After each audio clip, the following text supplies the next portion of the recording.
So, first of all, I want to say thanks. Hi, everybody. And I want to talk about what I guess I interpreted experimental capture to mean when I took the class. And now, actually not this semester, but most semesters I teach a sort of version of experimental capture at NYU.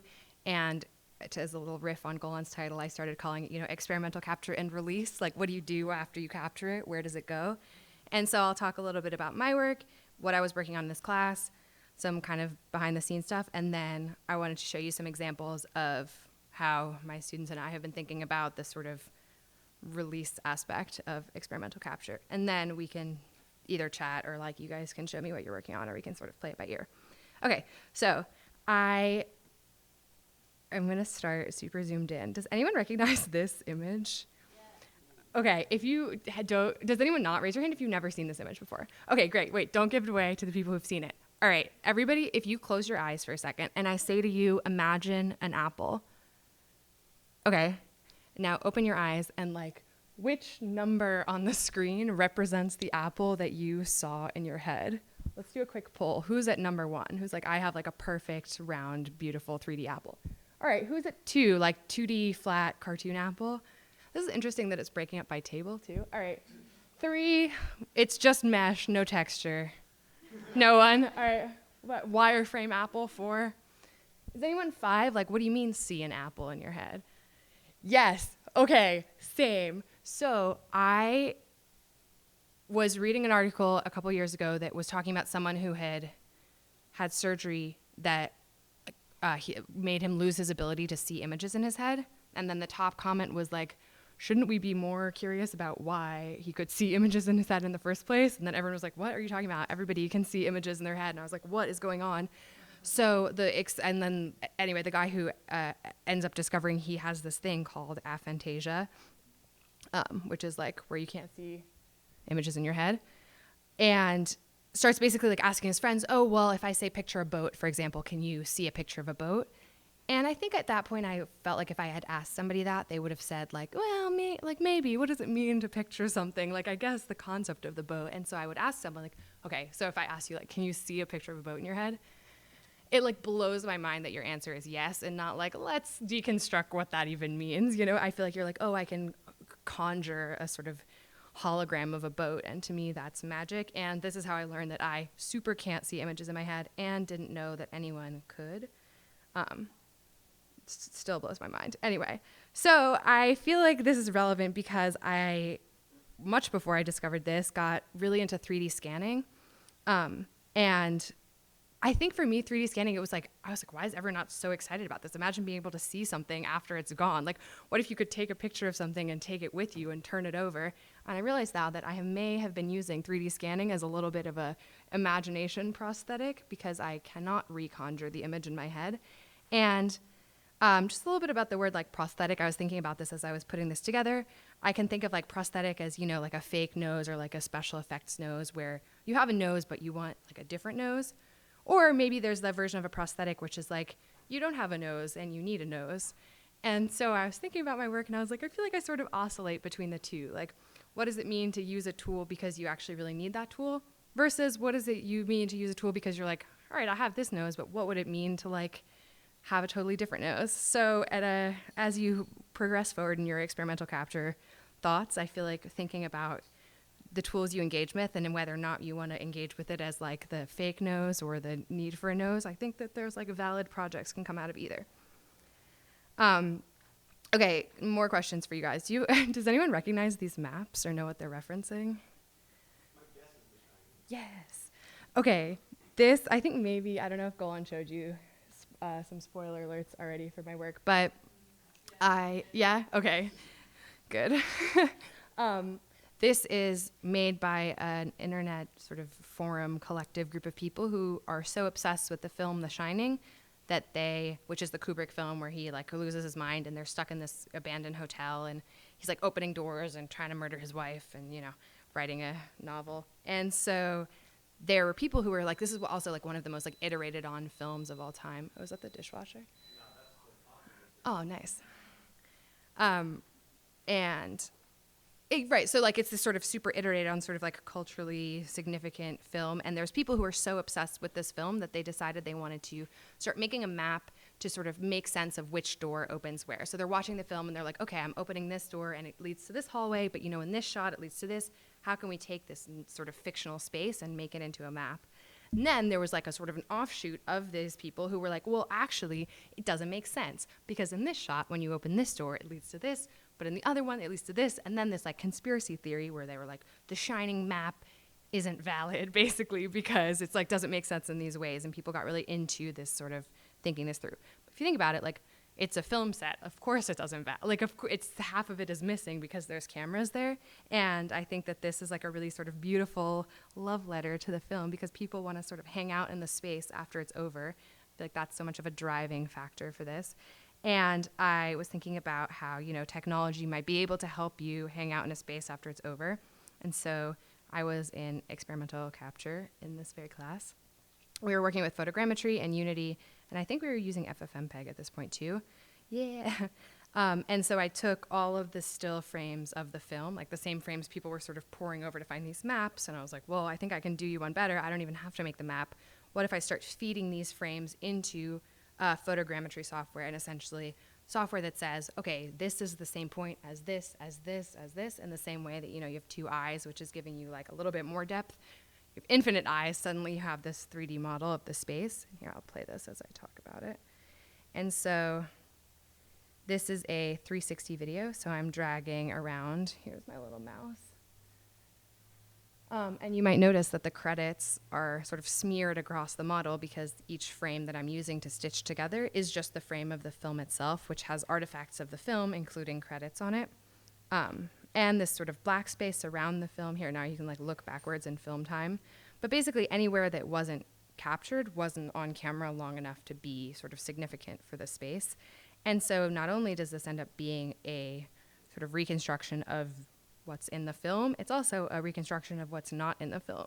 And so thinking about the map makers, what they were not leaving room for was the parts that were not represented in the fiction. And then the question is like, well, what do? Do you know, fill in the blanks? Do you imagine in there, like this is literally where your imagination is filming or filling in the blanks when you're watching the film. So like if you want to document it or you want to make it more real for yourself, what do you do with that space?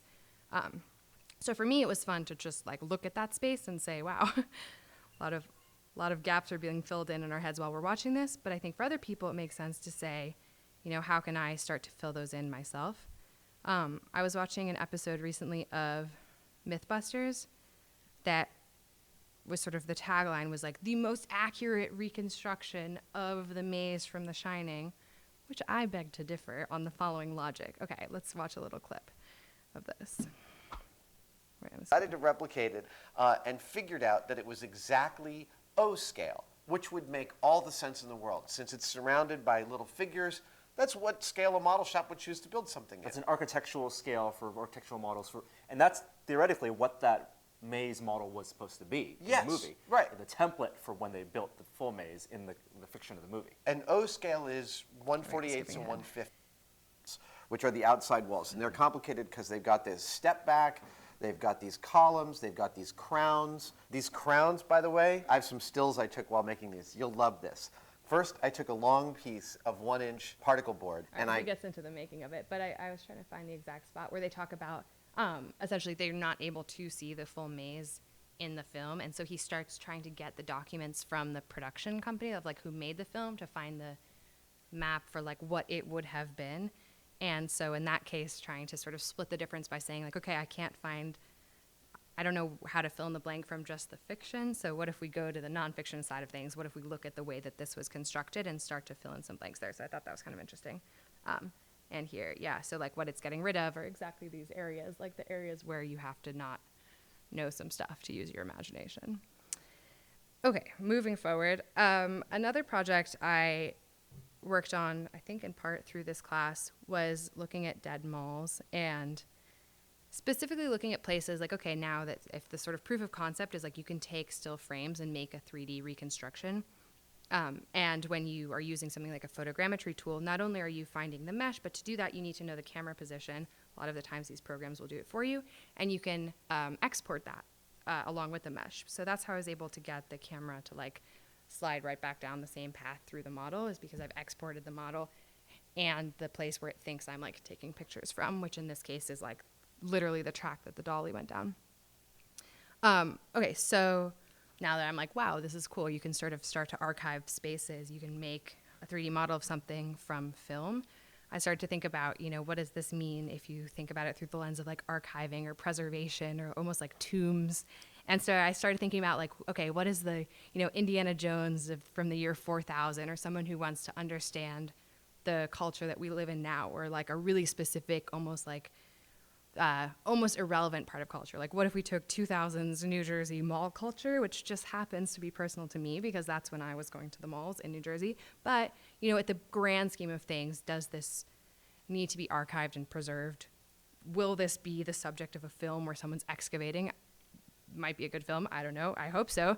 But just in case it's not, I started to look onto these like dead mall YouTube series and try to find malls that had since been torn down. So like looking at, you know, like articles or just doing research on spaces that had been torn down that were shopping malls, and then trying to find these videos that are this guy like walking through this space and documenting it, which in a lot of cases were like the last evidence of the interior of the space I could find, at least online, and then building reconstructions from those.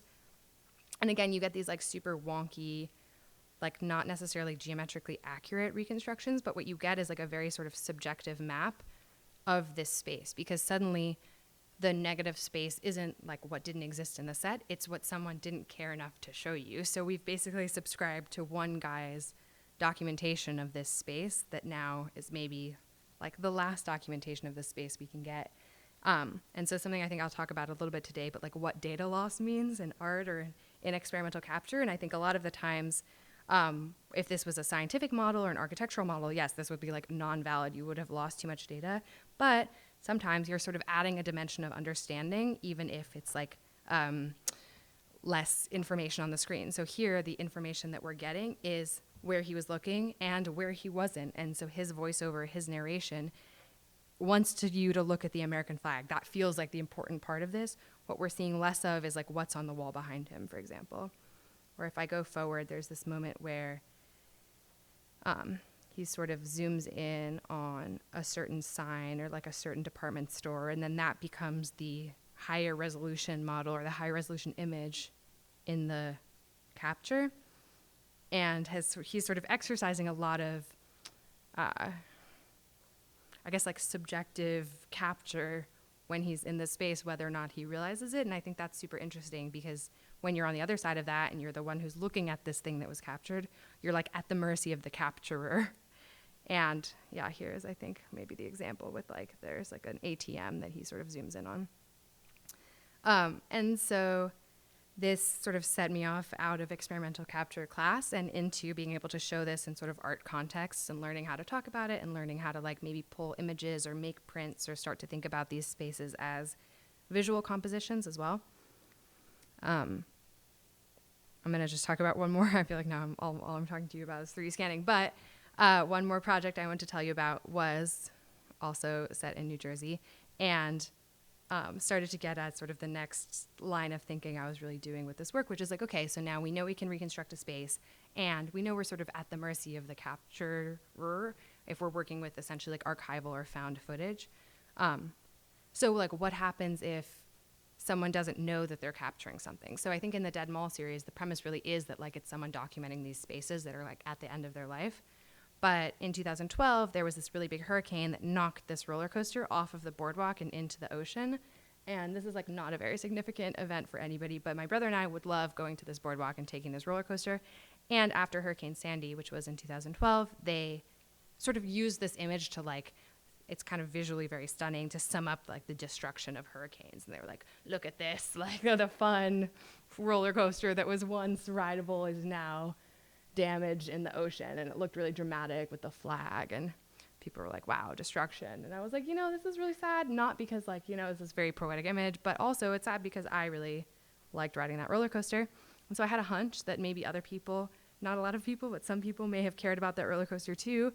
And that hunch was sort of validated when I started looking on YouTube for people who had recorded themselves riding this like roller coaster before 2012, which is like a totally insane thing to do, because first of all, it's like one experience. It's not like your version of riding the roller coaster is going to be different than someone else's. So the only reason to capture this really is to want to share it with a wider audience. And two, they had no reason to imagine that this wouldn't be an experience that people could have themselves.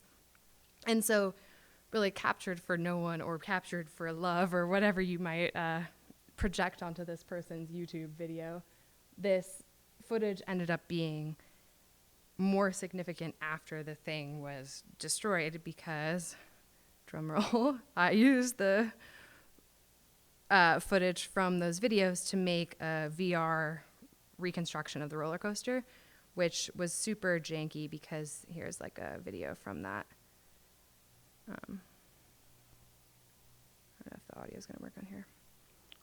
But so you would basically sit and you would put this on, and you would have the experience of riding this roller coaster as captured in 2012 by this guy on YouTube. So suddenly it's like totally falling apart, and there would be places where you like drop off of the map, which ultimately may have made for a better roller coaster experience, but also started to add to the layers of narrative that are being, at least I hope, thought about when you're experiencing this piece. So here, wait, let me find the part where you kind of like drop into the ground. Because that, yeah, it's just like in squish land. A friend of mine who is working at NYU is saying that they have like a game, like a roller coaster development class that they do with the engineering students, and they have like an entertainment engineering course, and they have this chair that you can feed X, Y, Z, basically roll, pitch, yaw data of a camera position to, that like simulates a roller coaster. So my dream, and hopefully I can figure this out this year, is to somehow convince them to let me use that chair so that people can finally re-ride this roller coaster that was once in New Jersey. I have to come up with a better pitch though for them. Yeah, of course. Sure.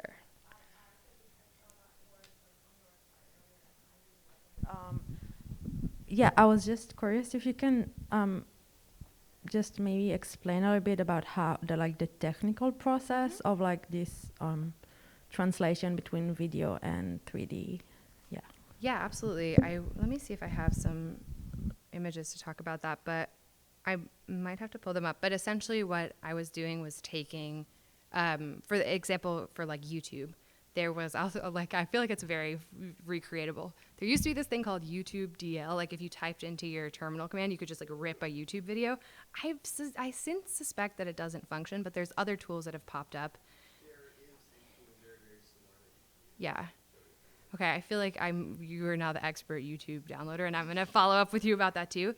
But essentially, you download this video, you find this found footage, and what you want to do is run something that does cut detection. And so DaVinci Resolve is a free video editing software that has a cut detection feature, which will look at essentially when the scene has skipped, because you need continuous footage, and that'll help you sort of create chunks. From that footage, you can use something called FFmpeg, or any sort of, I think any video. Did you guys use FFmpeg? Wait a minute. It seems like we're having a yay or nay FFmpeg. Okay. Yeah. I see. Okay. I see the issue. All right.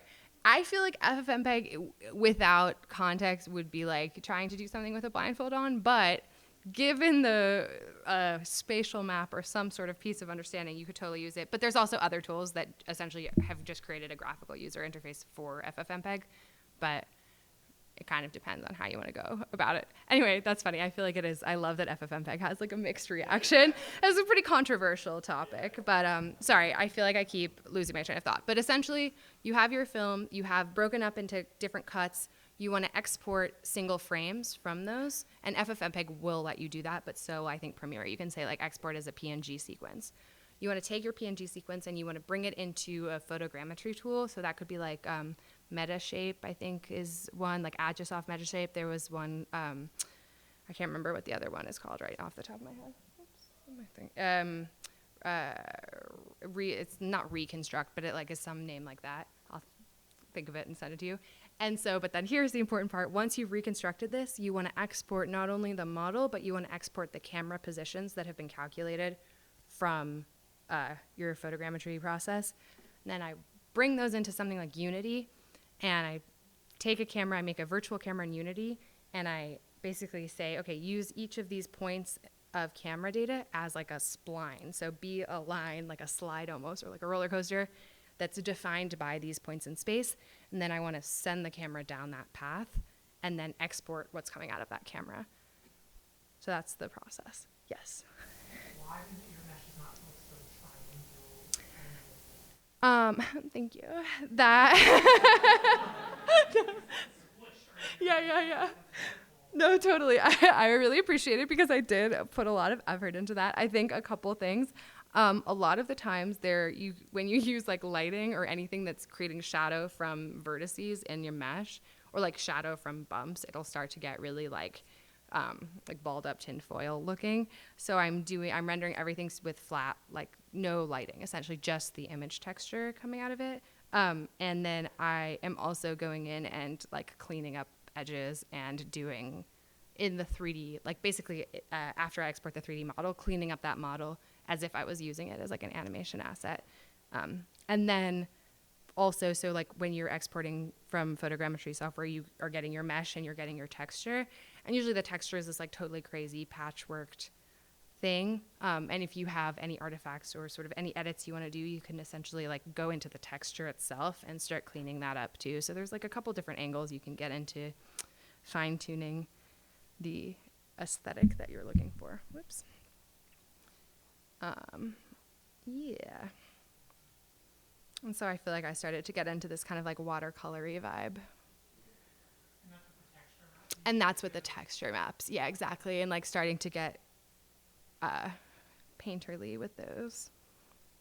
And there's also in Blender, you can re-export a texture map that's like, when you bring it in, it'll be all these weird pieces that like map to the mesh in this totally weird way. You can bring it into something like Blender and say like basically make a new texture that's just like projected out from this camera. So it'll be like one of those unwrapped, like, you know, when you like Christmas candy and then you unwrap it and it's like Santa but flat, like more of that kind of a thing. Speaking of the holidays, I am also going to show you guys some more experimental processes I've been thinking about. So since 2015, I've 3D scanned my family's Thanksgiving turkey, and much to the dismay of my family, because I'm always like, you can't move it yet, and they're like, I don't understand why you're doing this.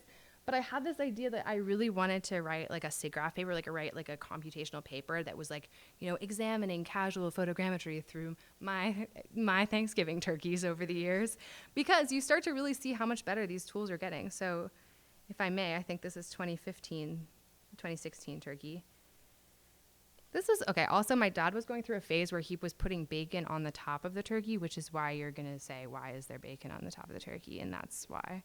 So again, the dimension of data we lost in turkey, but gained in narrative depth. Then we can look at the times that the bacon disappears from the turkey and infer the differences there, you know? I need to do that. It's on my to-do list. I've gotten really into GPT-3 recently. I don't know if you guys have played with this, but I'll show you this after. Actually, this is Kyle's fault. I don't know if he's on the call, but yeah, he is. So he showed me a tool that I can't believe is open and available for anyone to use, where you can basically type in what you want text to be, and then the text is. I was like, this is great. All those papers I wanted to write but didn't, I'm going to write now, but not, you know? So here is another turkey. This one I didn't get to it in time before they started carving it. Yes. Awesome. Let's go. Let's go. They'll be like, this is good, but it reads a lot like other papers, but more medium. And that's why I feel like machine learning really comes in handy. More medium. And so I was approached by a company that's called Looking Glass. And I don't know if you guys have used those in here, but it's basically like a lenticular block display that does basically represents a 3D model based on like where you look at it. It's like, I'm going to just show you the strips that make up the model from the perspective. And they were like, we want to work with like people who make content and we want them to like use these 3D models, and we're really struggling to find someone who like makes content but also makes Unity 3D models and also wants to work with us. And I was like, I have a really great idea. So this is I was like, don't worry about it. I'm gonna make a TikTok for you guys. So here's my Thanksgiving turkey photogrammetry influencer TikTok.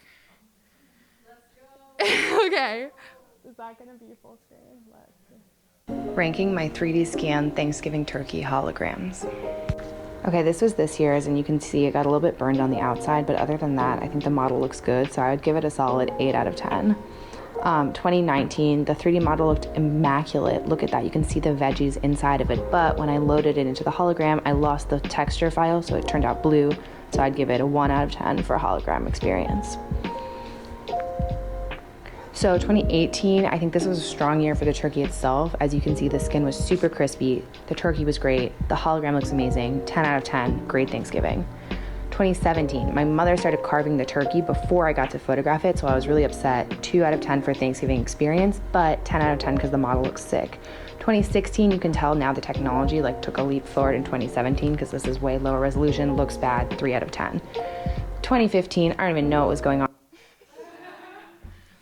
So they were like, oh, yeah, okay, and it did okay. I was really proud of this. I think I spent more time editing that than like 3D scanning the turkeys, but I feel like to the point of both experimental capture and experimental release, I think the internet is ready for your weird stuff that you're making. Hopefully more ready since my turkey TikTok influencer fiasco. It was like for Thanksgiving, and I don't know, it was. Okay, yeah, thank you for asking. My brother called me recently, and he was like, I met someone with the world's smallest CT scanner. And I was like, put me in touch with them, but it better be before December. So hopefully I'm gonna go to Cambridge because there's a company that makes like tabletop, essentially like the way you would like CT scan, I don't know, like those big medical things. I'm outing that I don't really understand how this works at all, but I guess they made like a small version, and they're looking for content. Yeah. Yeah, so I'm hoping that is possible. But I encourage everyone to 3D scan their turkeys. And there's a really great tool, I don't know if you guys have looked at this, for sharing 3D files, is sketchfab.com. It's really great because they embed too, so you can put them into different stuff. And you can create your own digital turkey heaven, and they can all hang out together. Okay. So then my dog died, and I was really sad, and I was like, I wonder if I can fix grief with technology. You can't, but you can make a 3D scanned headless dog from photos of your dog that you took before your dog died. And I had this idea that I was gonna like animate it in AR, and it was gonna like run around, and then I was like, this is perverse. But I feel like the technology is caught up, and maybe I should try this again. But I thought I'd give you guys some behind the scenes of that. And then I was also doing the same thing with sort of like memories of spaces and looking at videos I had on my phone of like moments where I was like, wow, I was really happy. I really wish I could like go back to that time, because I can't do it by thinking about it in my head. I started building 3D models, and these are sort of still images that are the reconstructions from these videos. And I like to think that for those of you who can see images in your head, maybe they look like this, like a little blurry, a little triangle-y, and maybe you can peel off the texture. And then this is like the number 4 in the chart, and then this is like the number 6 in the aphantasia chart. So I wasn't sure which one I wanted, so I made both. Speaking of considering data loss, I don't know, I was thinking about this a lot, and I feel like I didn't totally like resolve my thoughts on this, and maybe you guys can chime in with your thoughts, but there was this fire at the Notre Dame Cathedral, and I think I can't remember what year this was, but it was like really terrible. And it's really sad, and it made me feel like, oh my God, mortality, and like nothing's gonna last forever, and it's like sad that this thing is disappearing, but also like, whoa, things that are important can like disappear. I think I was also processing the death of my dog, so there was like some overlap. You're like, I cared about this thing, and I thought it would be there forever, and now it's not. And like the next day, I started seeing articles that were like, don't worry, Assassin's Creed already remade it, so no stress, everyone. We have Notre Dame, but in Assassin's Creed. And so this gave me pause, and this is where I feel like I'm curious about your guys' thoughts, because on the one hand, I love the love the energy. I love the thought of being like, we could maybe supplement this thing that doesn't exist in person anymore with this digital version of it. But at the same time, like, is this what it was? Like, is the model what that space was and what it represented? And I don't know. I'm so curious if you guys have any thoughts on, like, you know, what is the limitation of reconstruction? Like, does this, like, obviously not like, is this the same thing? But, like, does this effort feel misdirected or, like, well-directed? I don't know. Yeah. I always think of it in context. I come from theater, like putting studio into like theater context. So then it's like trying to think about, like, you know, you could get the geometry just right, but at the end of the day, that's not rock. Like, the material is not the material, and what is the difference between, like, the virtual object and the real object? And I think it's about, like, what do you want the user, our audience person, to experience, and what is it about being present and being, like, in a site-specific sort of context where it's like, if this was mapped to something that was to scale, does that feel like it's sort of encompassing the grandness of the architecture and, like, and the lighting that, like, came through the window? Was that more important than the materiality of the surfaces? And so it depends on who you're talking to, I think, at that point, and, like, what do you want to prioritize and how the end user is really experiencing this technology. Like, it's just math. Like, right. Yeah, exactly. That's so interesting. Maybe that's it, where I'm like, this is not it. This is math. But maybe also the architecture is math too.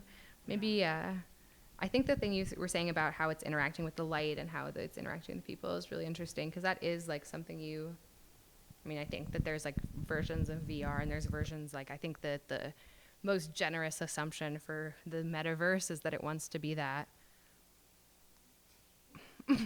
Or is it, like, want to be a shopping mall? And I feel like we saw how that went. Yeah, I don't know. Had anyone been here before? Yeah. Like the year before. Really? And I was like, heck yeah. Yeah. Photos there. I have them. What can I say? There you go. You're like, I have the digital archive. You should sell them for reconstruction, marked up, you know? But, I mean, I don't know. That's kind of, I guess, in the context of reconstruction and trying to kind of, I guess, like, recreate an object, like, it really goes into the, they're going to reconstruct it anyway. They're going to build on top of it anyway. And I guess it becomes some sort of ship of Theseus thing. Is this the thing that it always was? And I guess what is the difference that comes up when you try to digitally reconstruct it instead of it being the real thing? And then it goes into the entire metaverse discourse. Is it the real thing? People will debate. And I guess it kind of ends up being an endless loop where people are just going to be parroting the same thing back and forth. Yeah. Oh, I think there was a thoughts in the back. Who's first? Let's go to.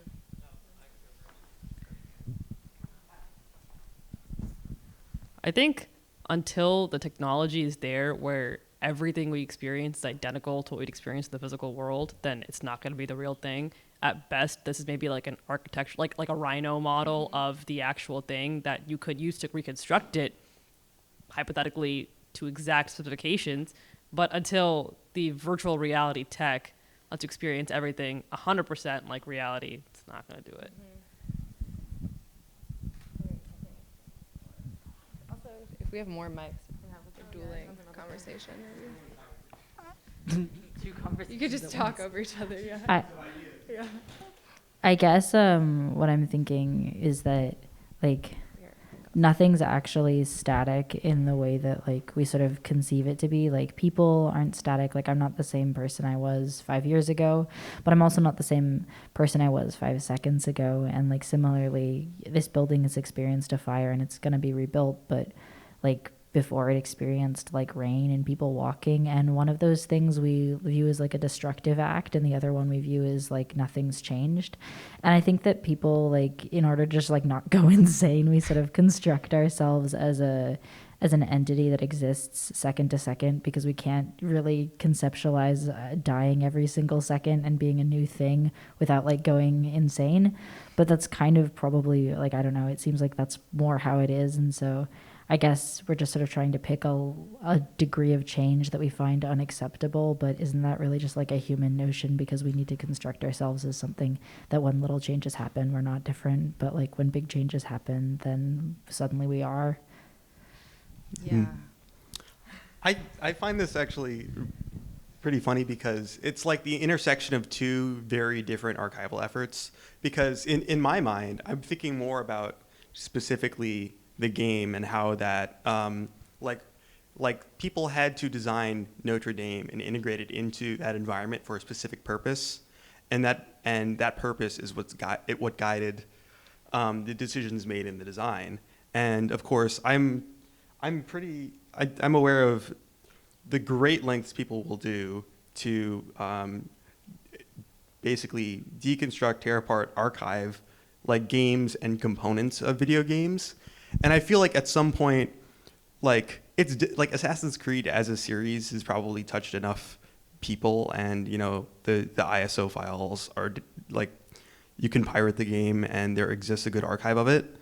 So at some point, someone's going to take apart Assassin's Creed, and somehow it feels like as if that effort just happens to nonchalantly intersect with the actual building it was based off of going down. And now we have, just as a byproduct of, you know, making this game, some effort at a recreation.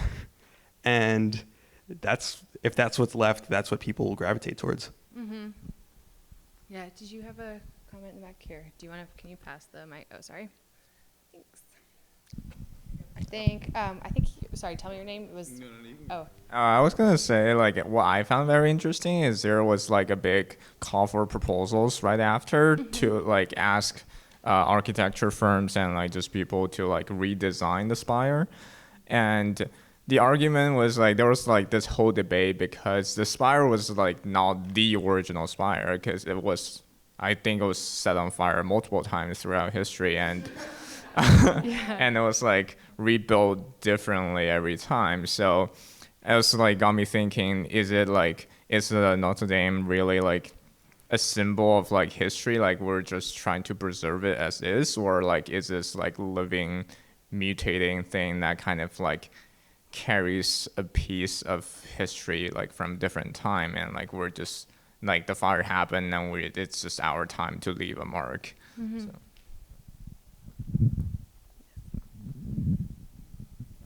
I think my point, like some of the things I was going to mention, we already kind of like talked about a little bit, but I guess like my issue with like recreating it, it's like so much about like the model itself is fictional, like it's not real, and it's like, why are we trying to make it like a real thing, or like to like kind of archive something that like, I don't know. And I think like even the fact that it was burned is like so much a part of its history now, so why is there like this sort of like it needs to be the thing, I don't know. And then like I guess when I first like thinking about like the model from Assassin's Creed, like there's so much like potential in that space to like build from that like model. I don't know, it just seems so limiting to kind of like want to have it to be like this is what it was before this, and like, you know what I mean? So yeah, just to add that. No, totally. And I think it just goes back to photography. Like I think like we're the byproduct of we want these 3D models to be like photographs, like they're accurate.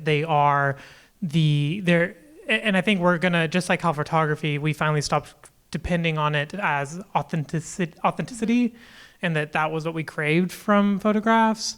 Like I think that the same will be true whenever we get over this hurdle of meta. That I think will eventually, like you're saying, it's not gonna be about preservation. It's gonna be about recontextualizing.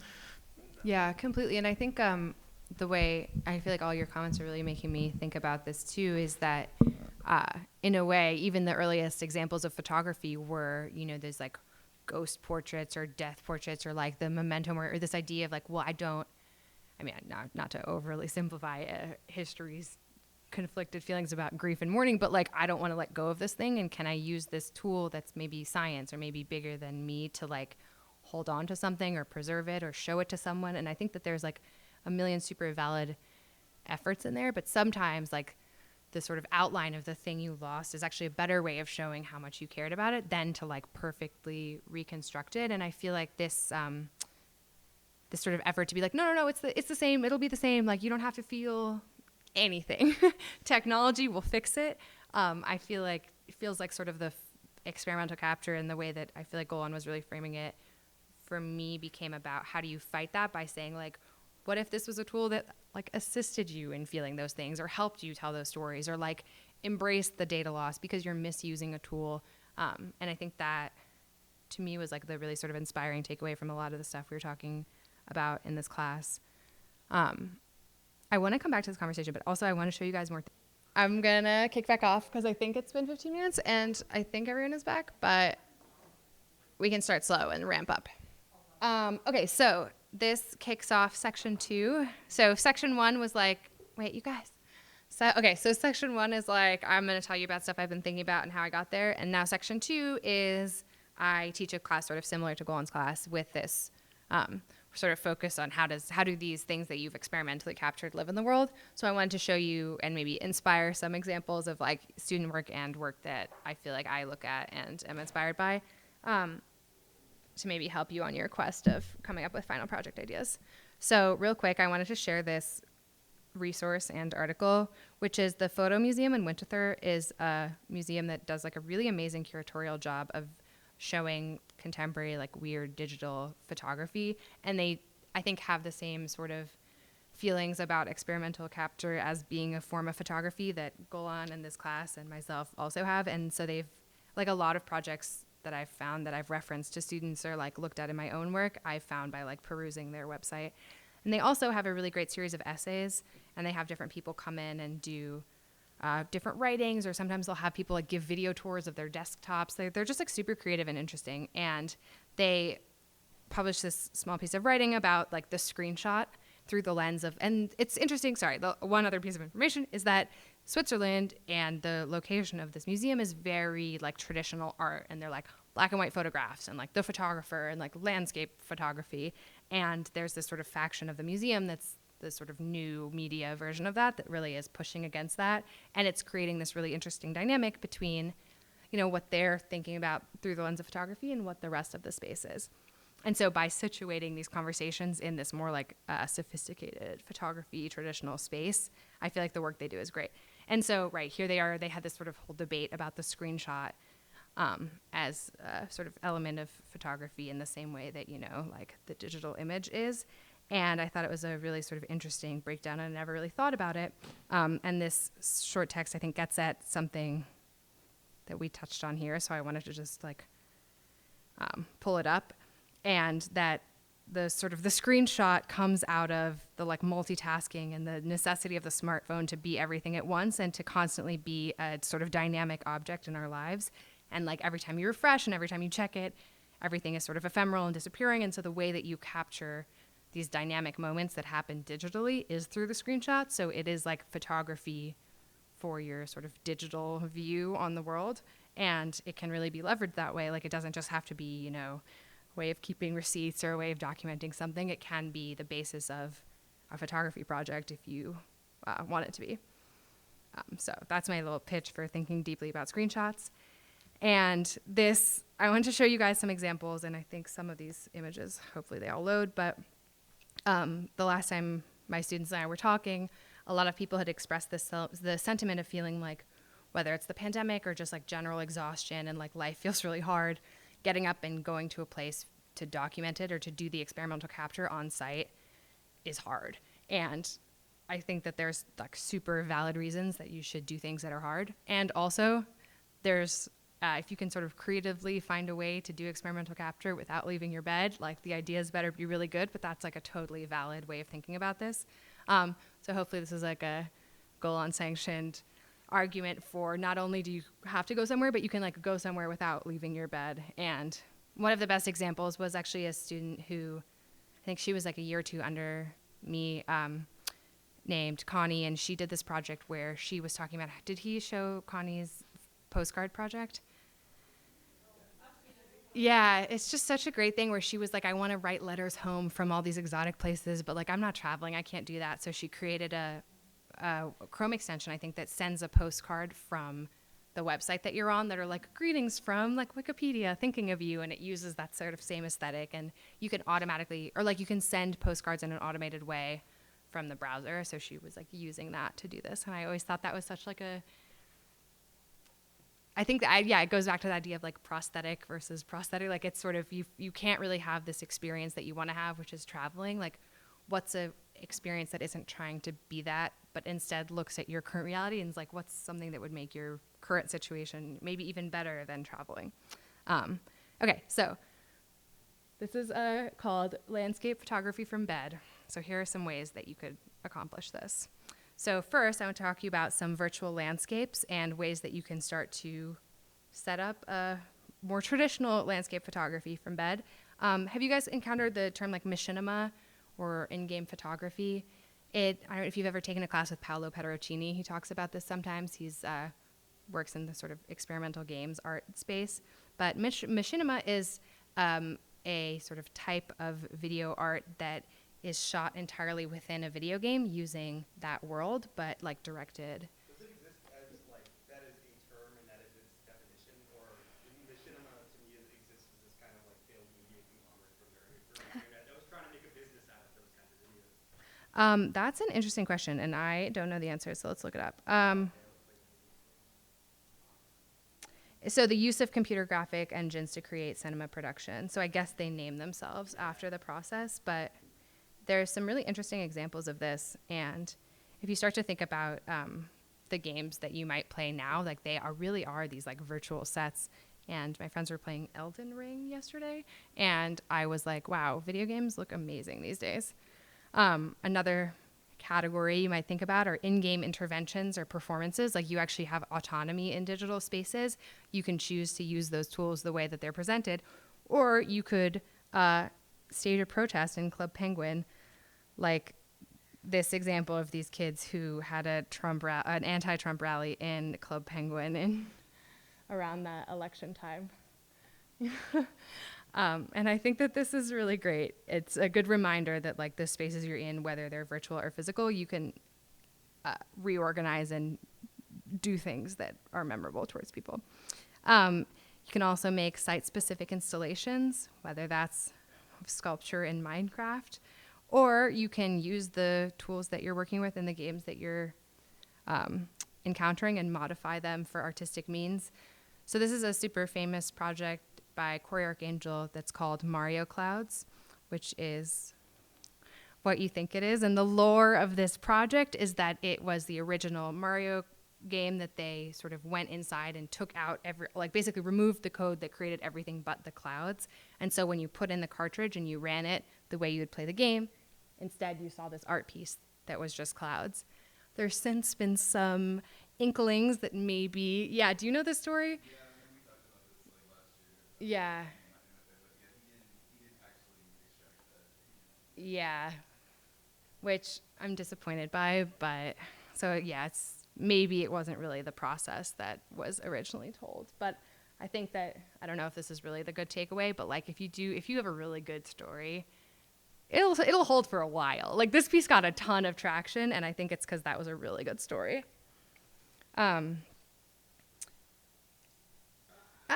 Video unavailable. It's all right.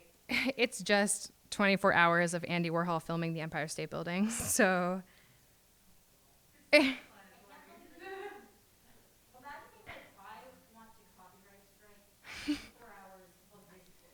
Honestly. Yeah. Don't worry. We can watch it. We'll watch it on two times. Oops. Let me come back over here. So this is 8 hours and 5 minutes of slow motion footage of an unchanging view of the Empire State Building. So this is a film with no conventional narrative or characters and largely reduces the experience of cinema to passing time. And I was like, you know what? Again, that's an interesting framing of this. I feel like if you're someone who's like, I want to push at the boundaries of this media or this experience that I think about, start to think about how to what's the worst possible way of doing it? What's the best? What's the way that would infuriate the most to the least people? I feel like every time or friends of mine, when I come up with an idea, I think it's really hard just start by trying to come up with a good idea. So we always play a game of like, what would be the worst possible thing you could do? And sometimes that's the best idea. So I like to think that that's how they filmed this, but I don't know. In 2012, this is another machinima example. So this is shot, quote, on location in Grand Theft Auto. So it's a modded version of Grand Theft Auto. And despite its facade, this is not New York or the Empire State, Rotterdam Tower. And so this is basically a remake of Andy Warhol filming the Empire State Building in Grand Theft Auto, filming the Grand Theft Auto's version of the Empire State Building. So it's 8 hours unchanging view of this video game version of the Empire State Building. And apparently, like, I don't know, again, like I like the story of this, that actually getting the shot one-to-one was the sort of process of this. So he had to, in his quote, hijack a copter, which leaped onto a rooftop of an adjacent building, spawned a scooter out of thin air, gingerly drove it to the edge in the precise order to find this view. So who says it's not a feat of strength? Here's an example of a film that was directed and filmed entirely in Red Dead Redemption, but of course, like the plot of this and the shots and the construction of it are bury me not on the filmmaker, and he also voices it over. Where the coyotes wail. I'm gonna scooch ahead.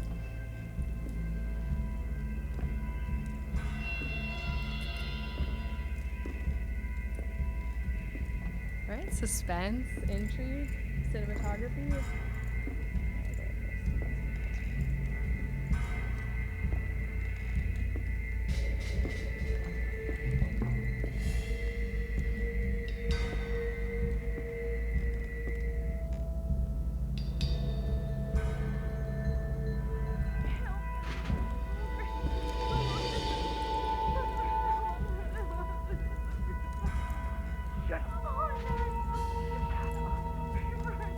Kind of good, right? Both of your eyes, you shut your goddamn mouth.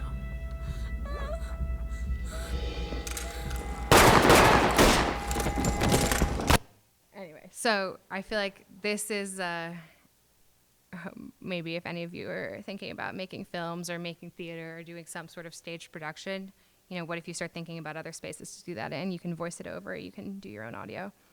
All right, let's looking for a second at photography and the sort of different ways, whether it's like landscape photography or like accidental photography, sort of imprinted in the history of photography. I feel like these sort of iconic D-Day photographs that were damaged in the darkroom and got this uncharacteristic blur ended up being these very iconic images because they sort of represent the emotional quality of the scene at the time. So I think that's another sort of like data loss, happy accident moment. Yeah, exactly. I'm going to skip ahead. So these are more like photographers who are basically working with video games.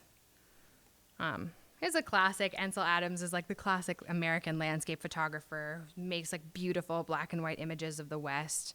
This is like the sort of quintessential photography landscape work. And then this same sort of aesthetic and same sort of approach was, coming down here, like mimicked by this artist who was working in, let me look up what video game this is. I don't think I wrote it down. But basically, these are gigapans that are created in video games. So as you know, you're sort of limited to the resolution of the screen that you're looking at a video game in. So what this artist did is basically meticulously started taking and stitching together images from video games to create the same like grandiose effect that these original like massive images of the real American landscape had. And so you start to get this really sort of beautiful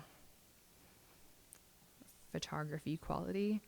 I think for me, these always raise some questions because, like, are we, you know, in the traditional photography or even like landscape painting is really about like this celebration of nature and what nature is capable of and almost like humbling yourself in front of nature.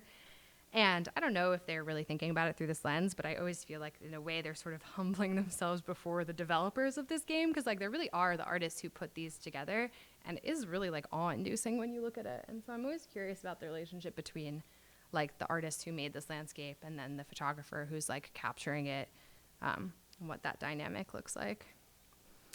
I don't know if Golan showed you this project. This is another like fantastic one. Have you seen this? Oh, this is one of my favorites. So this was an artist who made a mod of Grand Theft Auto 5 and created basically this like invincible deer that had a camera on it, and it was autonomous. So he had sort of developed this AI invincible rampaging deer that had a live stream coming out of it, and you could watch it run through Grand Theft Auto 5. And let me see if you can click on this and see it in their like open world version.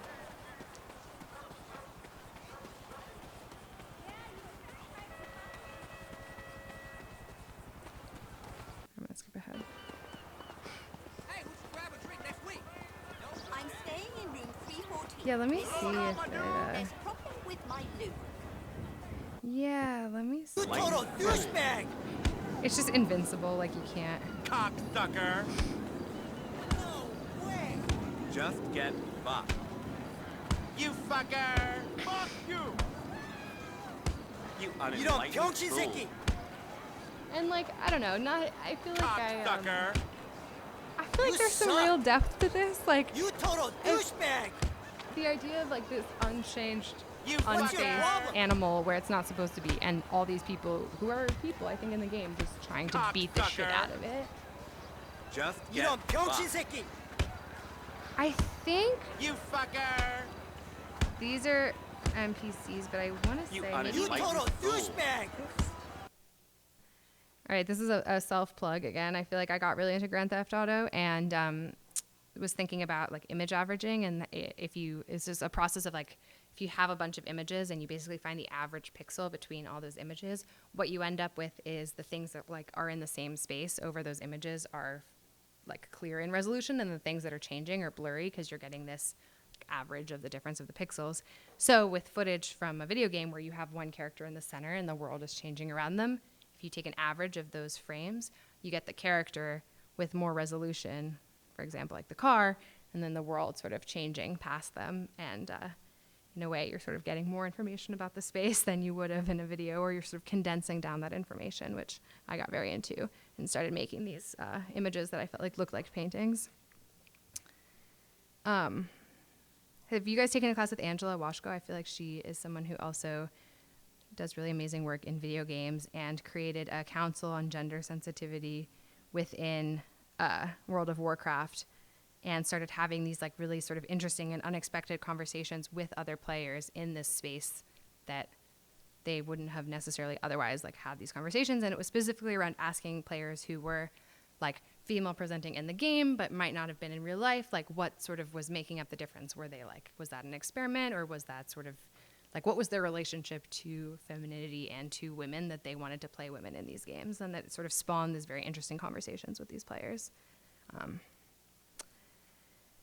Okay, wait, here's another project that I'm obsessed with.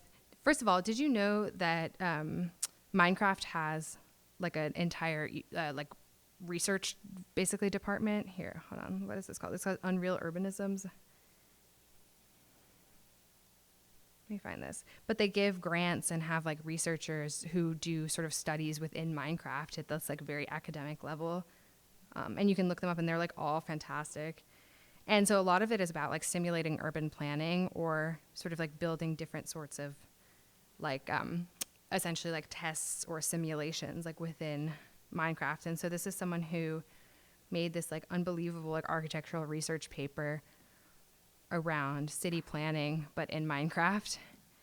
And I work for an architecture firm these days, and so I sit more on the like sort of creative experience side of things, but we work a lot with architects who are constantly making these like really beautiful, thoughtful plans of these different spaces and like cross sections and axon diagrams. And so it's so cool to see that same visual language applied to something like outside of what you're building in real life and what you're building in Minecraft instead. So here, hopefully the inspiration is like, I think taking something that you think of sort of as silly extremely seriously in a format that feels really serious is also a sort of a fruitful endeavor. Okay, I'm skipping forward. Oh, this was great. This is someone who's like an Animal Crossing environmental artist who's just like a super user of the game. and started making these beautiful compositions. And I was like, you know what? This is landscape photography. Have you guys seen this guy who, the Michelangelo of Microsoft Excel? These paintings, they aren't done with acrylic, oil, or watercolor. Excel を使って絵を描いてます。 Microsoft Excel, the computer program. This is a story about Tatsuo, the Microsoft Excel artist.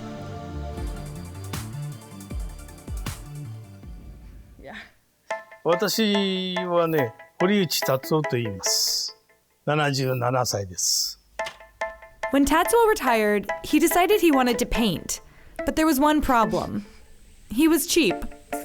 始めるきっかけがね、最初から挑戦的でしたからね。パソコンでどうしたら絵描けるだろう。絵の具買うお金もいりませんね。水を持ってくる必要もありませんね。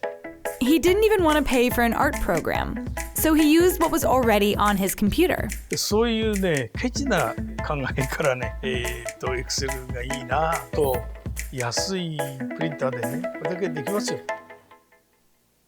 So how do you paint in Excel? The line tool, it's usually used for spreadsheet graphs. That you can make trees with. And the bucket tool, it helps with subtle shading on, for example, the crest of a volcano. でそういうことができるんだっていうのは、まあ、それ一つずつの発見で今は簡単にできますからね。私がね、Excel で絵を描き始めたのはね、2000年からなんですよ。目標を立てたんですよ。10年間でね、まあ普通の人の鑑賞に耐えるような絵を描こう。バカにする人いっぱいいるわけだ。役にも立たねえことをね、どうしてやってんだよ。バカじゃなかろう。ね、バカなんだよ。絵心なんかなくたって、Excel さえあれは描ける。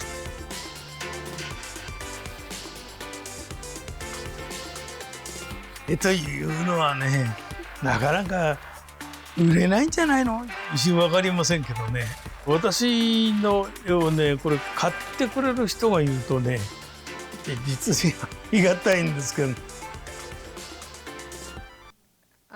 Obsessed.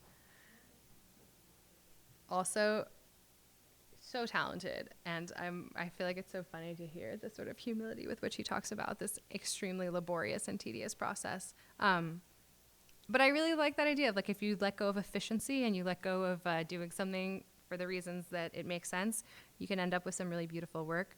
So yeah, I don't know if you are someone who's proficient in Excel or in developing programming software. I wonder, like, could you create a camera that renders in Excel, or can you start to use pixels from Excel to create something? Oh, that's so, I love it. I feel like Excel is really, I don't know, everyone's always like, oh, I'm proficient in Excel on their resume, but I'm like, some people are really proficient in Excel. Like, yeah, exactly. This is who you're up against. During the pandemic, my friends and I were like, how do we make art from our bed? Oh, go ahead.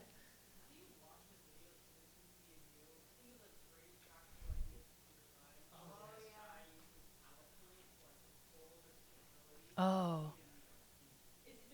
I have to watch that. I feel like I remember seeing the link for it, but I haven't watched it, and will definitely. That would be from CMU. That's great. I love that.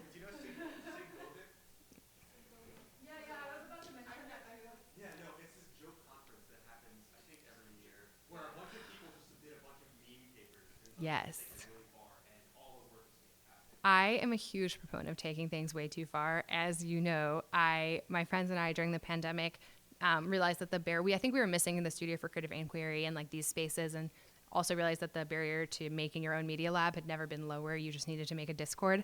So we founded the Chaotic Interface Design Lab, to which all of you were invited. I think it's sort of dwindled since, and things have opened up in life, but we had a conference, and we've had a hackathon, and most recently we had an art sprint in Miro where we wanted to recreate the Hieronymus Bosch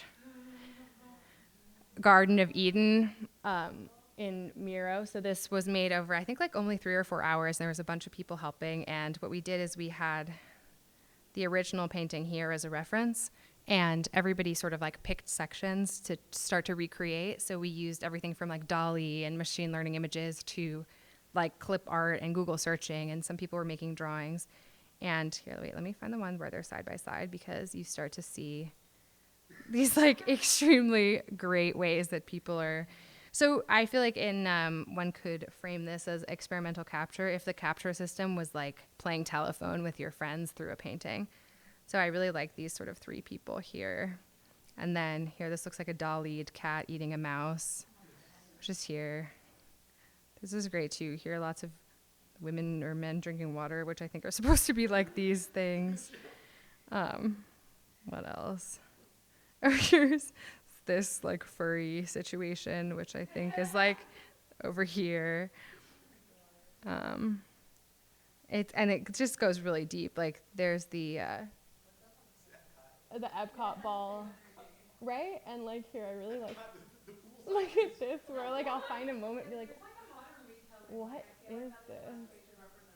And it's like, oh yeah, I guess it's these guys being intimate with these birds. Or like all the legs, yeah. Or this like human centipede image, which I think is like over here. I don't know what's going on. And then here's hell. So like for those of you who are not familiar with the painting, it's like the Garden of Eden, and then it's like earthly delights, and then here's hell, which is like here's this person with an egg butt and people in it, which so here's a bird eating a guy with birds coming out of it. Oh, here, this one is my favorite. So here's the Miss Piggy as a nun. Anyway, it's just the Excel thing made me think of this. Okay, wait, I'm gonna keep showing you things. Okay, right, so that we just looked at like basically misusing video games and or productivity tools.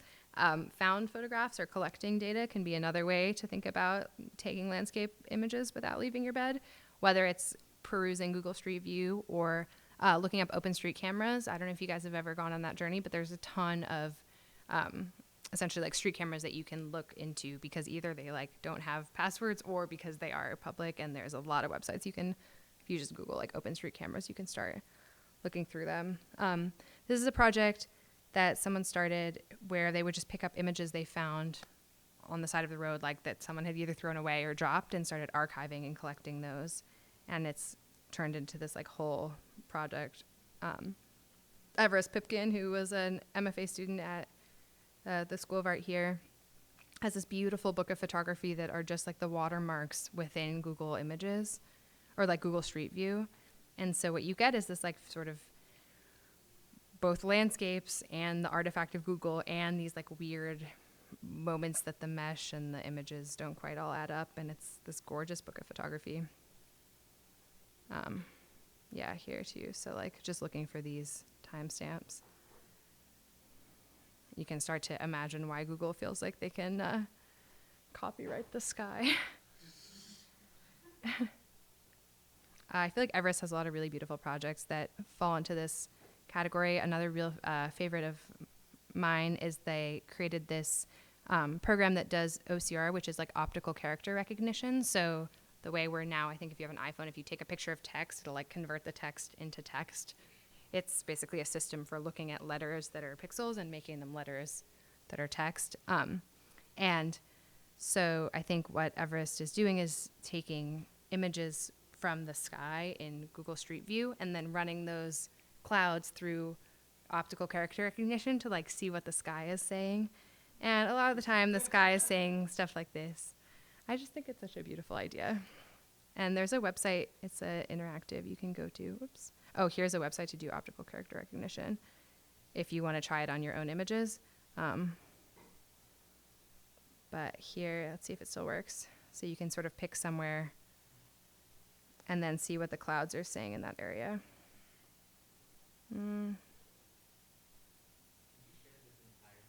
Yes, I will just send you the whole Miro. Look at that, so you can find somewhere and refresh. Yes, absolutely. Yeah, you guys have to revitalize it. I feel like people stop posting in it, so you got to bring it back. We have there's a bunch of good stuff. We kept spawning more like fictional things. Like we tried to have like a clothing line called Firmware, and we had like I don't know, like rules of like our manifesto for chaotic interfaces. And there's a lot going on.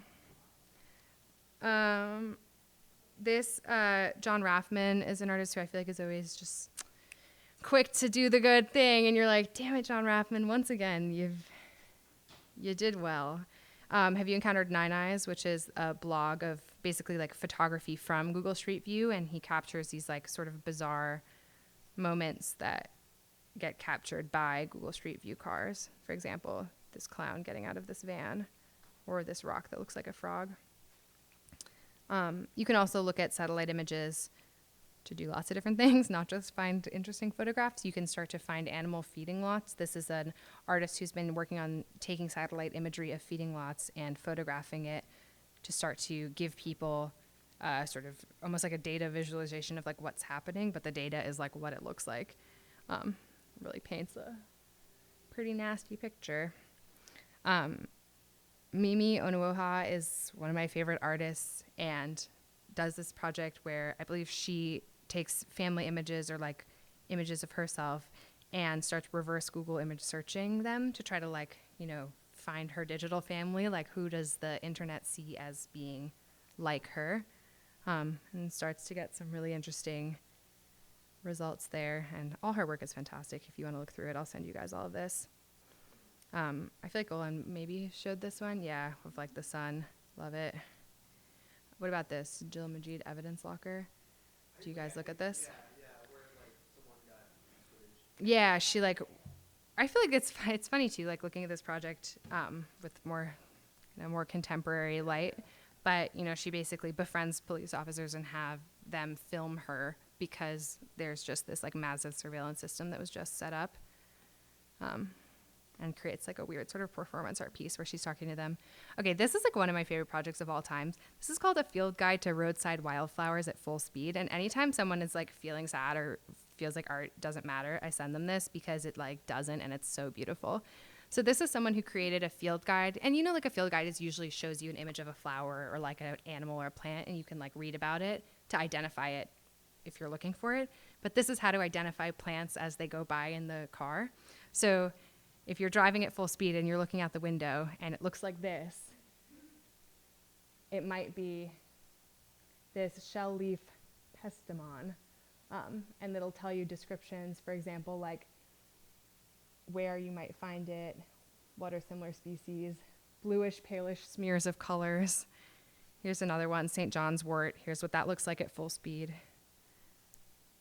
And so maybe this isn't in bed, but this is like landscape photography from a moving car.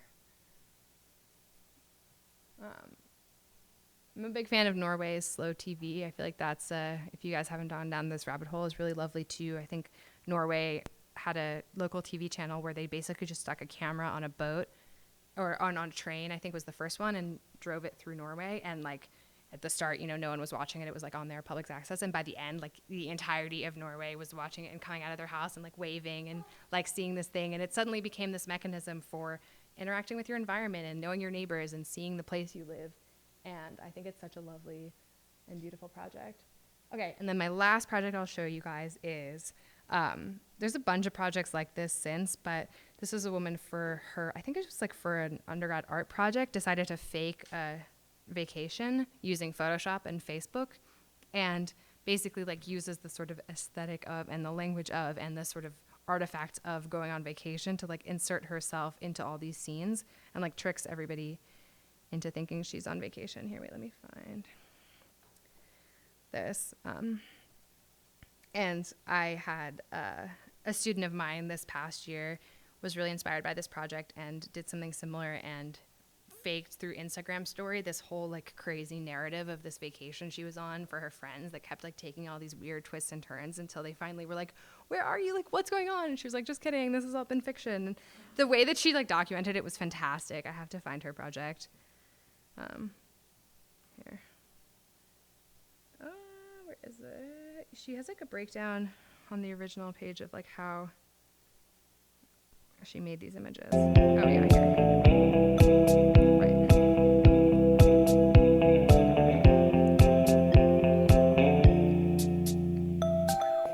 Watch things on VCRs with me.